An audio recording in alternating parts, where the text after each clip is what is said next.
Friends. All right, can you guys find? You should have this piece of paper somewhere.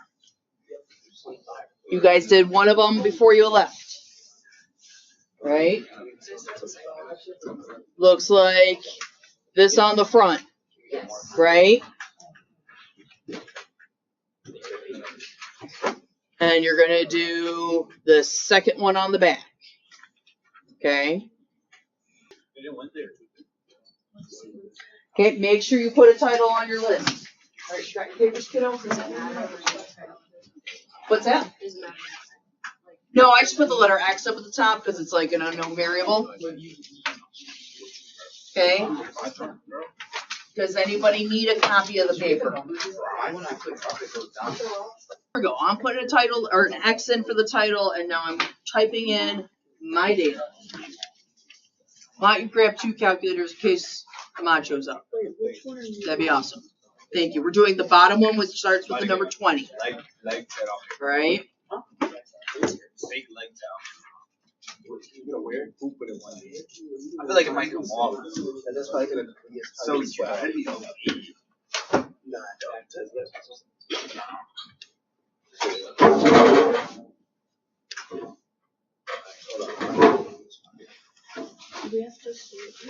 So it is, yeah, it's helpful to sort, especially when we go to justify why things are happening as they are. So remember, sorting is menu up 1-6, and you got to have that thing highlighted, and then you have to make sure you get down to the word okay, and then it'll be sorted. You also can run your one variable statistics.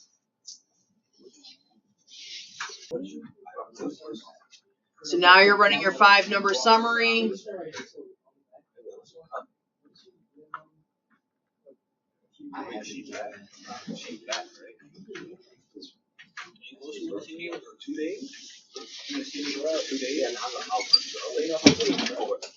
Okay.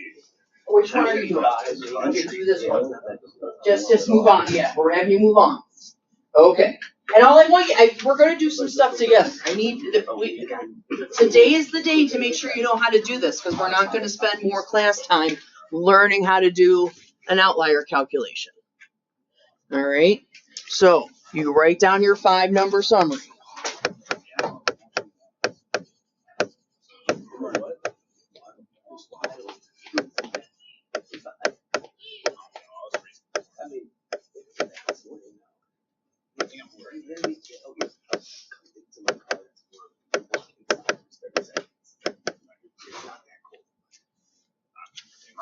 Yes. If you don't have yours from yesterday?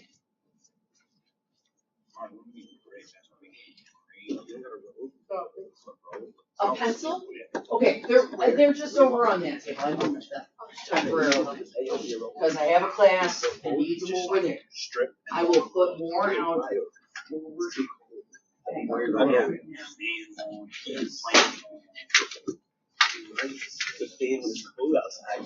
have to have a perfect picture. You're gonna get sick. You're gonna get sick. I'll just sleep for 3 weeks. I'm gonna be sick. I do this all year round.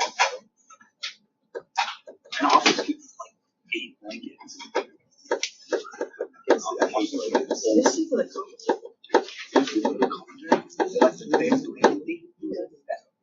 I like being cold at night. I'm about to say I do too, but that's what I'm seeing. I got like 5. Well, actually, sorry, I believe it.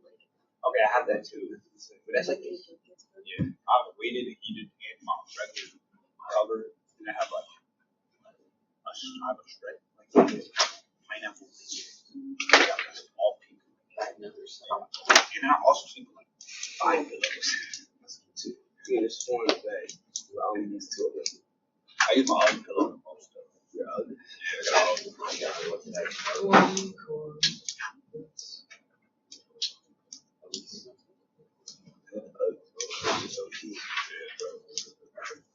Okay. Cool. Who has a 5-number summary they'd like to share? Anybody? Yeah, what'd you get? 20. Yep. Yep. Okay. Was everybody able to reproduce that information? Yes. Good. Next step, what do we do? The IQR. The IQR is equal to Q3 minus Q1, which is equal to 57 minus 44, which equals 13. You should be writing down your work. Okay? Then we're now going to calculate lower and upper bounds. So if you feel comfortable plugging in, just do it carefully. Remember, the lower bound is all about what's below Q1. So it's 44 minus 1.5 of the IQR. The upper bound is 57 plus 1.5 of the IQR.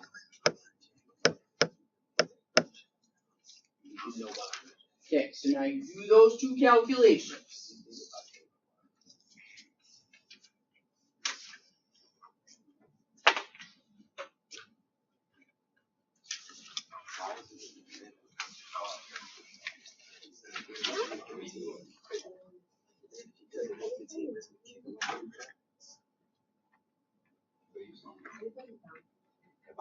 This is the boundaries. So did you get your, do you have your answers? Okay, so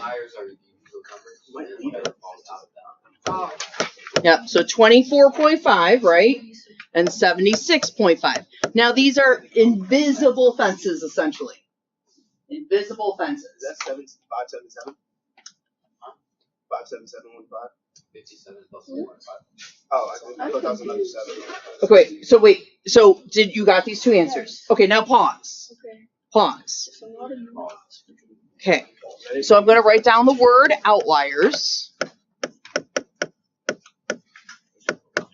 And I literally can look at my list and my calculators in order, or I can look at this list that's up here. Are there any numbers that are less than 24.5? 1. And it's the number 20. So 20 is an outlier. Okay. So I just did the lower one so far. Is there any numbers greater than 86.5? No. 86 and 80. Because you said 70. So, 76. Is that 76? What? Sorry, did I write down wrong? No, No, it's it's 76. 76. Okay. It said 86. Did I say 86? Sorry. So 80 and 86, right? Do you have a pass, my friend? Yeah. To who? Okay, she should give you a pass.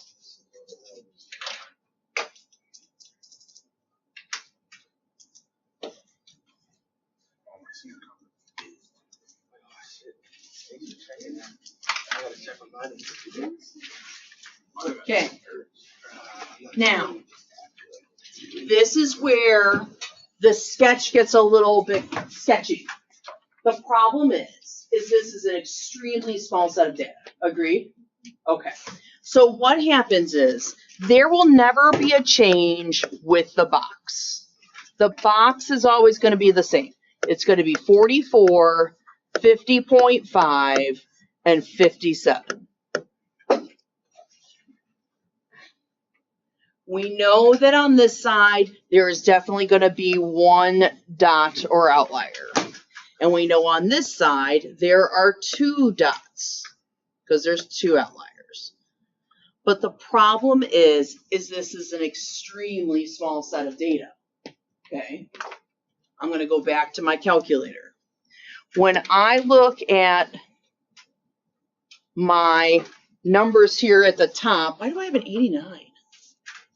It's supposed to be an 86. Is there an 89? What did I do wrong? You typed in 89 instead of 86. Maybe. I forgot an 80. I said an 80 instead of a, there we go. Hold on, let me fix this. This is the nice thing about the hey, there it goes now. It fixes everything. Okay, so the deal is, like the 80 and 86 are outliers. So the next number is the 57, and the 57 is the Q3, right? So there's going to be no whisker on that side. No whisker.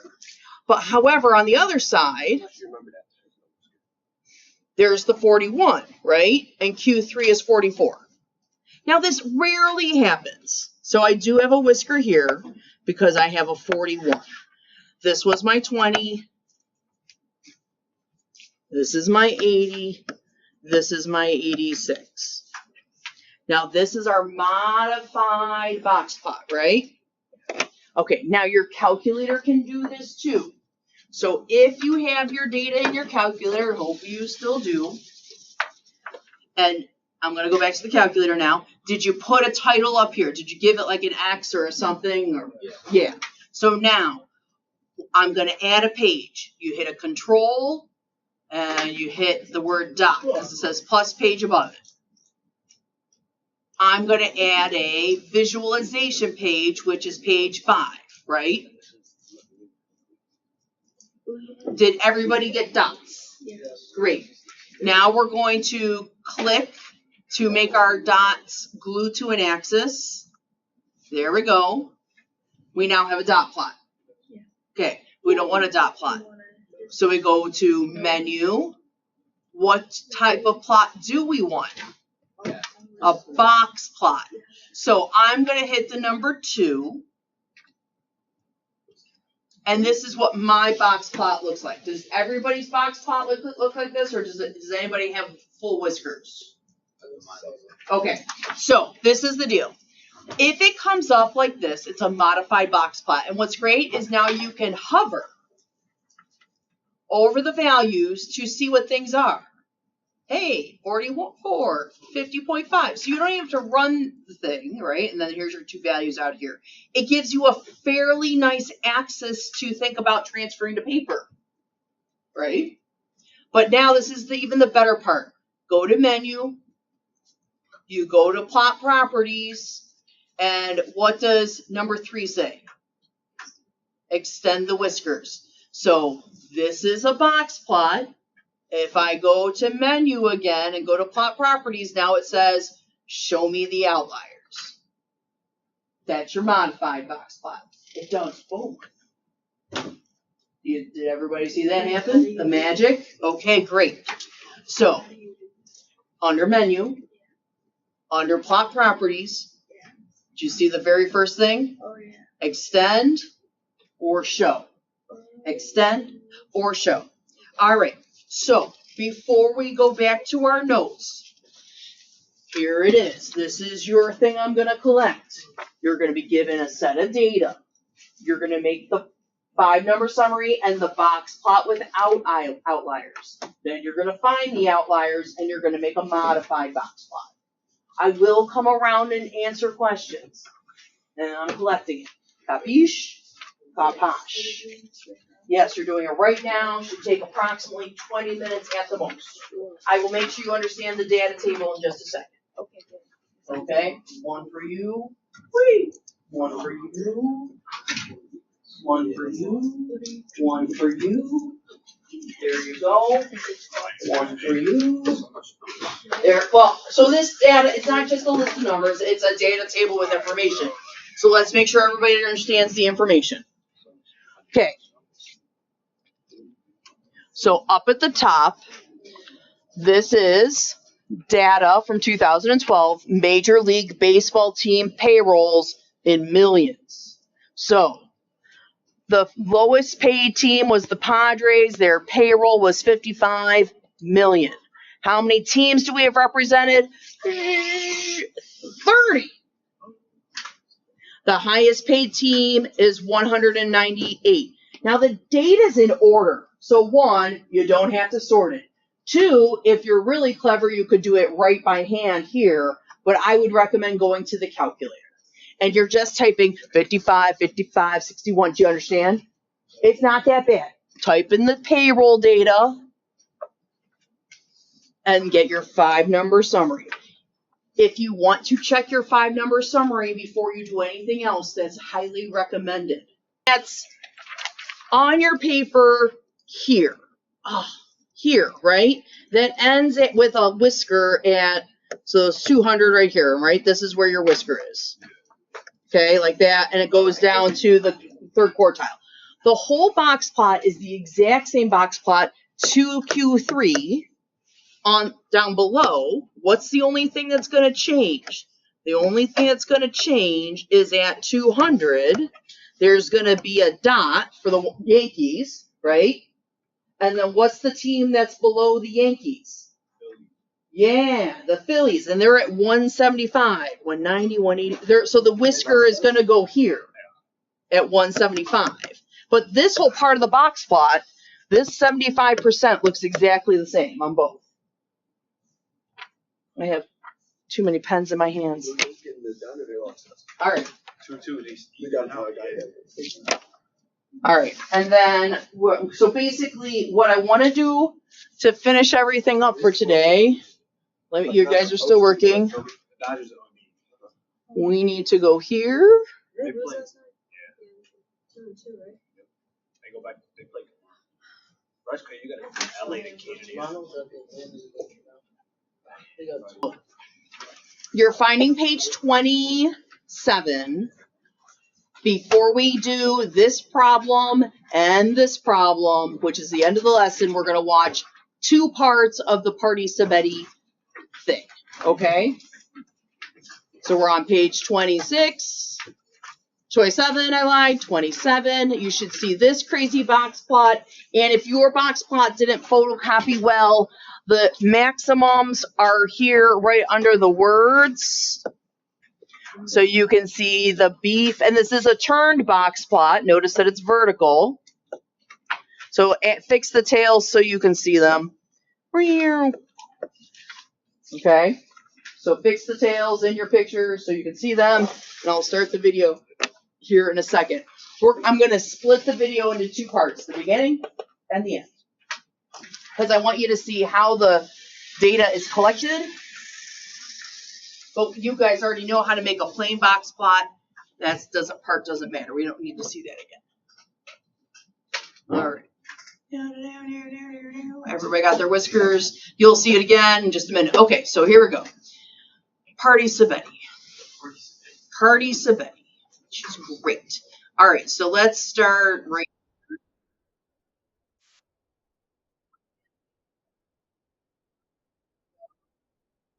Hot dogs. I want to.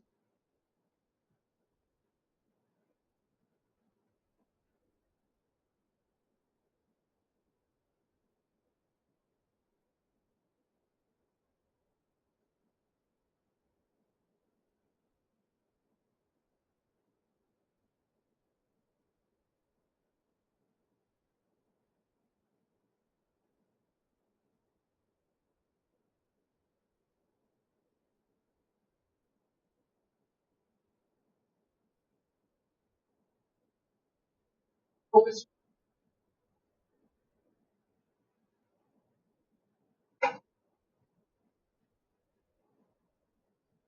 Okay, so pause for a second. Yes. It is. Bro, how's that? It's like, Listen, just listen for a second. Do you guys understand that 20, 30, 50 years ago, nutritional labels were not required on food? Wait, but Okay. Is that not just a grounded hot dog? It is. What's nasty about that? It's going to be okay. It's just, it looks like The way it's pulverized. It's okay. But the folks, hi, listen. I love The chemistry behind how they figure out the nutritional information is actually why I'm showing you the first part of the video. So pay attention to it because it's interesting. Thank you.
Okay.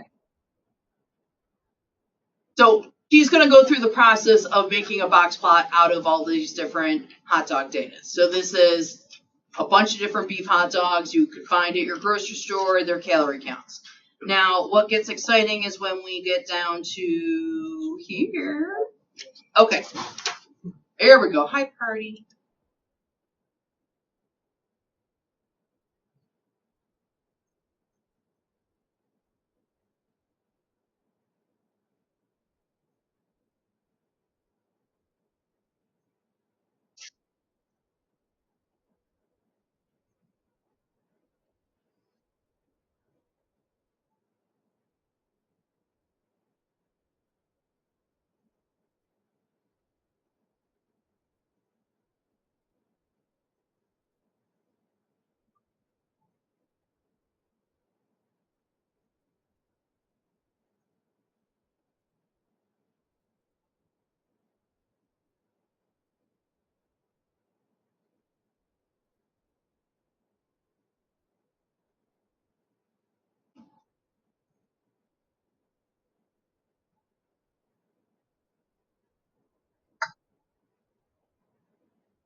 Okay. So the point of doing this is that when we look at this box and whisker plot and we have multiple side by side, and this is the only type of plot that we've had this option with. Histograms have to be separate, right? Stem and leaf plot, at least we can do two of them back to back and be able to compare them. But so far, this is the only one where we can display three or more. We can make some easy comparisons and then write comparison statements. There is data that's not here, like do we know how many veggie hot dog brands they tried? No, we don't know that. So there's a lot, there is information missing, and we don't know what brand is the really high calorie brand, right? But if you're just trying to make a decision about what type of hot dog that's going to maybe save you some calories and possibly like beef tends to be higher fat than poultry does, right? So then you can make a quick decision just by focusing on, I'm going to look at poultry, and then if for meatless Mondays, I might look at veggie, right? It just kind of depends what you want to do. So we can write a comparison statement when we have something like this in front of us. For example, we could say 100% of beef hot dogs have more calories, right? 100% of those beef hot dogs have more calories than, and now this is why quartiles are great, 75% of poultry and 75% of veggie hot dogs.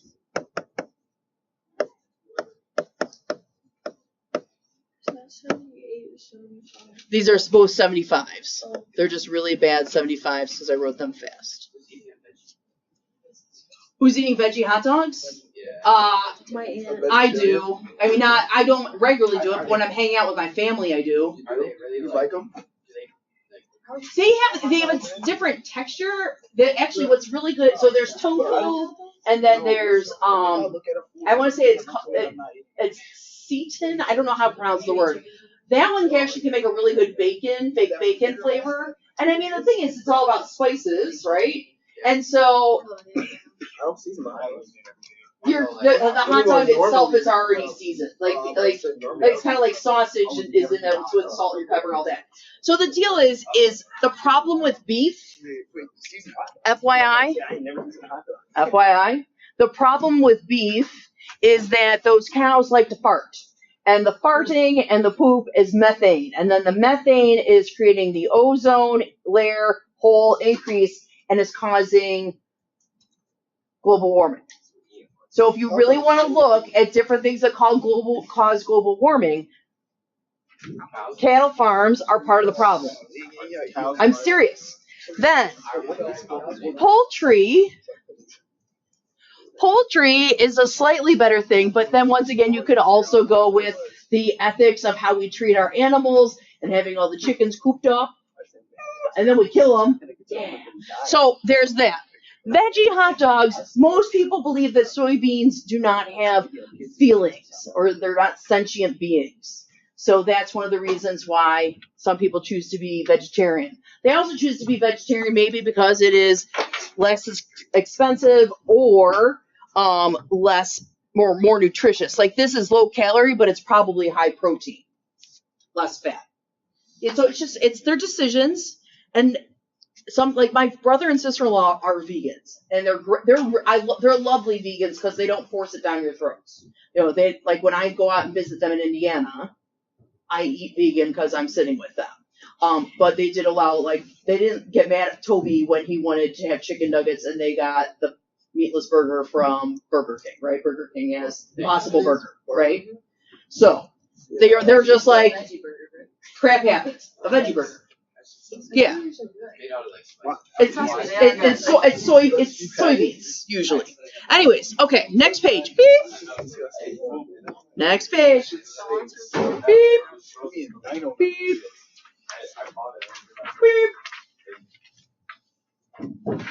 Okay. Hey, look it. Here's two side-by-side box plots. What are they about? What do they tell us? What don't they tell us? So let's just take a moment. Lengths in seconds of songs played at two different concerts. All right. Is anybody a Swiftie? Did anybody go see T Swift? No. Anybody been to a concert lately? Who'd you go see? I went to see Lucy Dacus. No. Nice. Who'd you go see? Saw Heart recently. Heart? Nice. Well, anybody else go to a concert recently? Like in the summer. Summertime. Rock show. Has everybody been to a rock show? Not everybody. Like it's like my first. I went to one like in college. That was kind of my first one. So at any rate, I saw the Decemberists this past summer, and that was great. Now,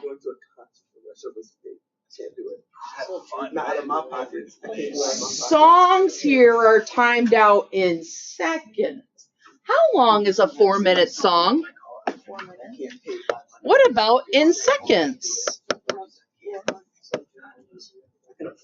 Come on, people. We can do this simple math. There we go. 240 seconds.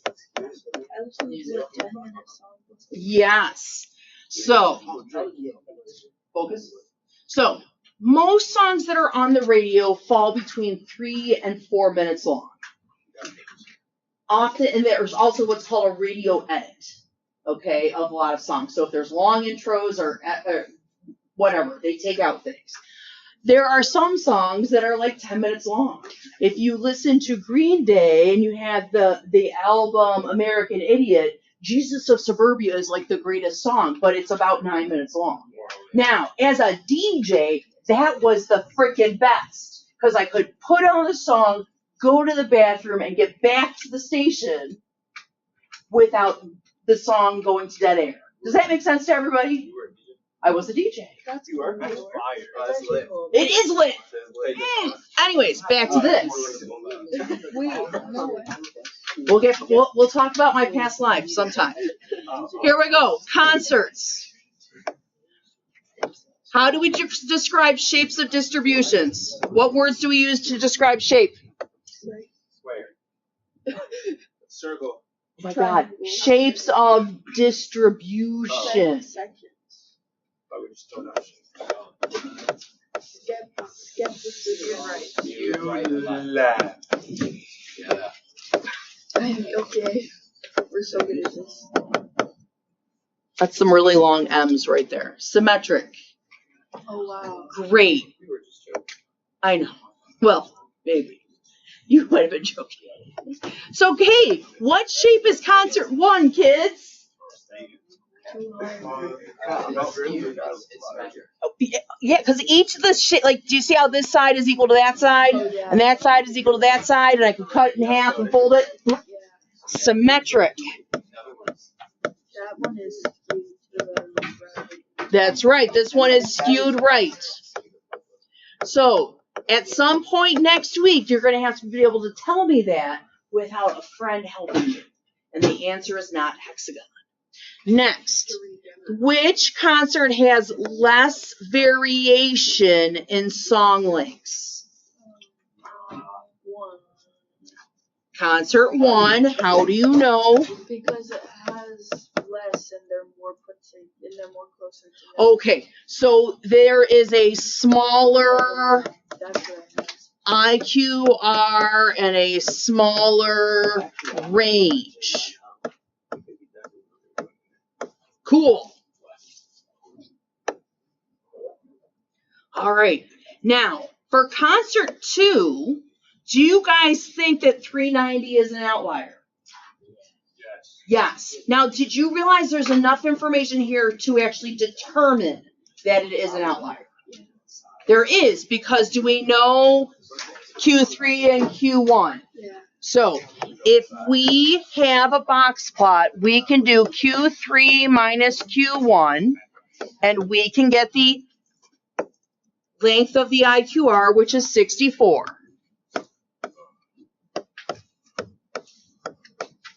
We don't need to figure out both boundaries, do we? Do we need the lower bound or the upper bound? Upper. So we need 288 plus, what's the funny number that goes in front of the IQR? 1.5, 150% of the 64. And guess what that's going to be equal to? This is 96. I believe it's 384. So is 390 an outlier? Yes. Did we just prove it? Yes, because 390 is greater than 384. So did I need the original data to find an outlier? No. I did it from the box plot. Okay, so we're skipping question C. Do we know which concert lasted longer? We know that concert 2 has longer songs. What happens if concert 2 was only 5 songs and concert 1 was 20 songs? So do we know which concert is longer? No. So what's in a histogram and what's in a 7-leaf plot is missing from a box plot. Do we know how many pieces of data are represented? No. So, cannot be determined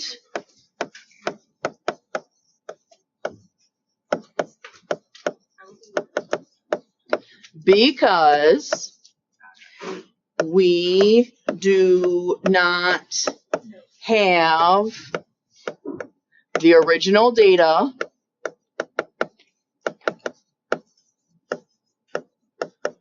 or the number of songs per concert. Number of songs would be N, right? Per concert. We could make a guess if we knew the number of songs, but even that, we don't know, like, if a lot of the, like, we can guess that there has to be, like, if there's 10 songs, a quarter of the songs could be this length, a quarter of the songs could be that length, but we don't know exactly where the data lies. Okay? All right. How many of you still have a box plot, modified box plot paper for me that you want to turn in? Whee! Do I have to do it?